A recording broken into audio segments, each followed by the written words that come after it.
I mean, this is ridiculous. No deterrent of any kind can justify that. I think it's fair to say that the declaration is a missed opportunity. It has many pages and paragraphs and only one firm commitment, and that is to hold another high-level meeting in 3 years' time.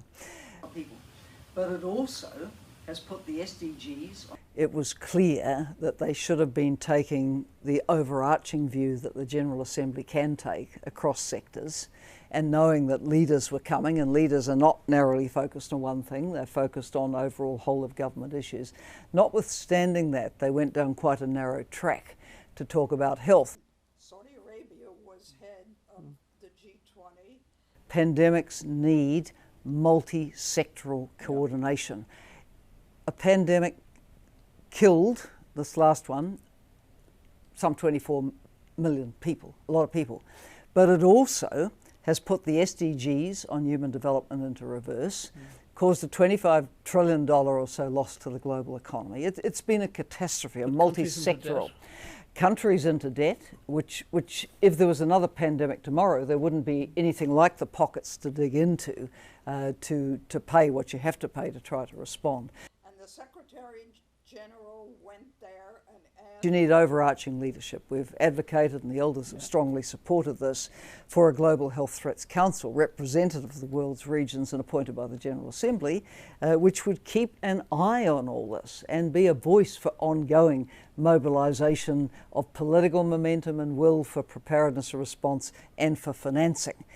Otherwise, we get into, and we're now well into this, the cycle of panic and neglect. We've been through the panic with COVID, now we're in the neglect. But if there's another outbreak of a pandemic tomorrow, we're no better prepared and arguably worse off because countries are right out of money. And that is to hold another high-level meeting in 3 years' time. We're in a very worrying, fractured world that is in grave danger of another pandemic. And it's not a case of if, it's a case of when. It misses the point. Pandemics need multi-sectoral coordination. What there is in the declaration is a nod to strengthening multi-sectoral leadership, right? Now, next year there's the Summit of the Future. The Secretary-General's put on the agenda the idea of a leader-level body for complex emergencies. At the moment, its remit is rather restricted in the way the proposal's been developed to response. It needs to have a readiness function.